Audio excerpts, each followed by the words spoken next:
Today's the day that we make the ultimate definitive jazz pianist tier list. Let's get it started. This is going to be the list of things we judge them on. Number 1, chops. Number 2, musicality. Number 3, how much I like them. Number 4, versatility. Number 5, how much I like them. Rest assured, this is going to be the one and only tier list that is completely objective. So, without further ado, let's get it started with number 1, Emmett Cohen. He's going straight into E tier because I don't like him as a player. I don't know, he just sounds so messy and his ideas don't always form all the way. He just has too much inconsistencies throughout his performances that I can only put him at E tier because the next person on our list is Oscar Peterson, immediate S tier. This guy's my GOAT. I have lifted his solos. I love him. He's Canadian. He's tall. He's handsome. He's well spoken. Come on, he's got to go in S tier. His chops are insane. I mean, this guy plays at light speeds, bro. And he's still melodic. How do you do that? Okay, who's next? Art Tatum. He's going into S tier. If you would compare Art Tatum to any basketball player, it wouldn't be Jason Tatum. It would be Michael Jordan because he was the innovator. He set the standard. Only knock I can put on Art Tatum though is that he couldn't really play with other people because he was just so gifted that he could only play solo.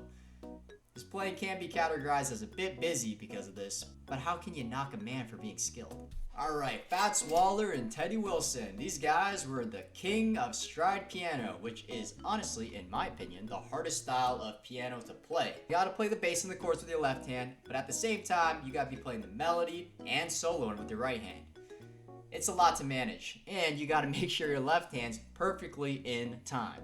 Basically, they're a one-man band. So these guys going in the automatic A tier. Yep, they're not going in S. I might get a lot of hate for this, but these guys just didn't have the harmonic innovation that Art Tatum and Oscar Peterson provided. And it's not their fault. Their era just wasn't as evolved yet. So for that, they gotta go in A tier. Bud Powell, automatic S tier. If I put him anywhere under S, I'm gonna get shot. Bud Powell is what Dragon Ball Z is for anime. He literally created bebop. And because everybody copies his style, everybody's copying his flow, have to put him in S tier. Red Garland, I'm sorry, he's going into B tier. He's just a little bit too elementary in terms of his playing compared to everybody else. And also, he's never really caught playing super fast, which makes me think his chops are a little bit sus. But if you want to learn jazz, he's probably your go-to guy because he outlines the harmony very clearly and his lines aren't too complex. His playing is pretty easy to lift for first timers. I gotta stay true to my gut though. His playing's a bit basic in my opinion, so he's staying in B tier. Barry Harris. Took me a while to warm up to this guy, but I gotta put him in A tier. Before, he was in D, so this is a big improvement, guys. Think about an old head who always harps on about how 90s basketball was the best basketball ever, and that's Barry Harris. He was a big hater of anything that wasn't bebop. His craziest take was that Bill Evans wasn't a good pianist. I don't know if that was old age or dementia was catching up to him, but he was tripping. All that being said, he did innovate a lot with the 6th diminished scale and his solo piano playing, and also how to swing by yourself, and he was a huge educator. He used to give out free workshops in New York, which is a crazy thing to do. Didn't charge a dime for those workshops, and he did them all the way till the day he died. So you gotta give him his respect, A tier. This guy has a chord named after him, Kenny Barron. Yes, that chord is used in Spirited Away, little fun fact. Anyway, I'm gonna have to put this guy B tier. I would say he's a modern version of Red Garland. His playing is a lot more concise, has a lot more harmonic variation, but at the end of the day, he doesn't have that crazy sauce that these other guys have, so I'm gonna have to put him firmly in B tier. Alright, who's next? Bill Evans, the GOAT. S tier. This guy innovated, he made jazz cool, he fused classical and jazz, boom, and made it a kid. He also has like a combined 50 million views on YouTube, so he's like the Mr. Beast of jazz pianists if you really think about it. Something about his playing was just super earnest, and he made you want to listen. Playing was so delicate because he had that classical touch, but mix that in with the jazz and his harmonic ideas, and oh, it's just so good to listen to. He was the guy who got me into jazz. I listened to his Balls for Debbie. God knows how many times. He's also similar to Artatum, where his solo stuff, in my opinion, is better than his trio stuff. But that's because he had the same gift as Art, where he could make music that sounded almost pre-composed. But he didn't have chops like Artatum. His chops are on the sus end, but I'm gonna give him an S tier. If your family's around, do not listen to this pianist with the speakers on. You have been warned. Keith Jarrett. He's known for his solo piano brilliance and also his counterpoint, improvised counterpoint. He's the closest thing we're ever gonna get to Bach, in my opinion. If you want to talk about singable solos, melodic playing, well, this guy's near the top echelon because he moans all of his solos. You know how people always talk about, you gotta feel the music, man. You gotta have that connection, that mind-body connection. I don't think I've seen Keith Jarrett sit down at the piano and play something for longer than 15 seconds. Best part about him, everything in his head is fully materialized on the piano. And to me, that's the pinnacle of improvisation. So, he's gotta go S tier. I'm gonna get a lot of hate for this. Jesus Molina, F tier. I'm sorry. If you ever catch this video, it's no hate towards you, just towards your playing. I don't really mess with it. You know, everybody can have their opinions. I can't have an opinion. I can't have an opinion, man. Are you gonna shoot me for my own opinion? Okay, also, he's way better than me, okay? So, I said it. He's way, way better than me. Better than I'll ever be. Yeah, actually, we don't know that yet. I might practice a lot. There's a lot of things that bother me about his playing. But to sum it up, he sounds robotic, like super robotic. His time feel, his touch, it sounds like MIDI, like he's playing on a fake piano and his fingers are just kind of moving and he's like quantizing it and he's making it perfectly in time.